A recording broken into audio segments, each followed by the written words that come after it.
Thank you, Mr. Speaker. This government remains steadfastly committed to a punitive carbon tax.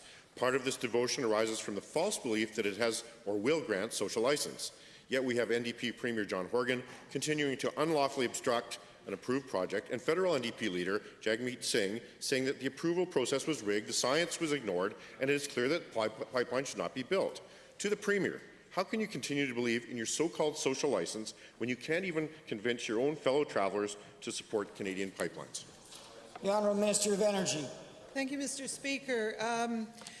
We developed a plan, a Made in Alberta plan, rather than an Ottawa-imposed plan, and we're very proud of that, Mr. Speaker. I wish the opposition would quit cheering for us on a number of fronts to fail. The reality is we are winning the hearts and minds of not just people in BC, but in fact of Canada. And make no mistake, this pipeline is going to be built, and it's going to be built because of our climate leadership plan. First supplemental.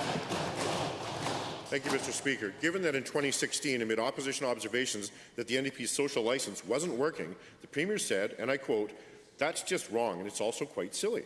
And given that today we see yet more prominent NDP politicians openly opposing pipelines than in 2016, despite pipelines generating significant dollars for public treasury, something spendthrift NDP leaders should be most conscious of given their proven inability to control government spending. Again to the Premier, how can you maintain that social license is working when your own party is leading the charge against Alberta's constitutional rights?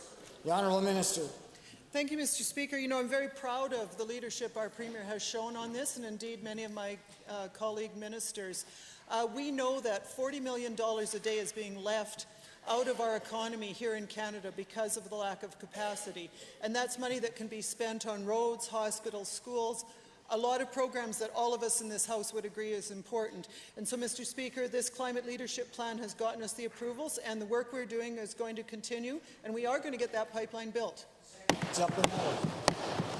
Thank you, Mr. Speaker. I guess on Thursday we hope the answer is a positive one.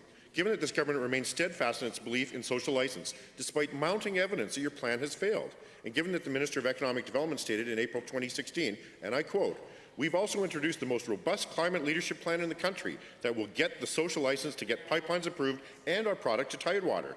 Again to the Premier, why are Albertans still paying an all economic pain, no environmental gain carbon tax that has clearly failed to get so-called social license to build much-needed pipeline capacity?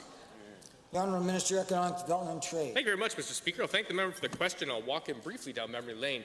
It was the work that the Premier and Minister of Environment and Parks did building our climate leadership plan, which is something that we're very proud of, Mr. Speaker, which led to the Prime Minister giving approval of several pipelines, including the Trans Mountain Pipeline, Mr. Speaker. So I would argue that, in fact, that climate leadership plan has been successful.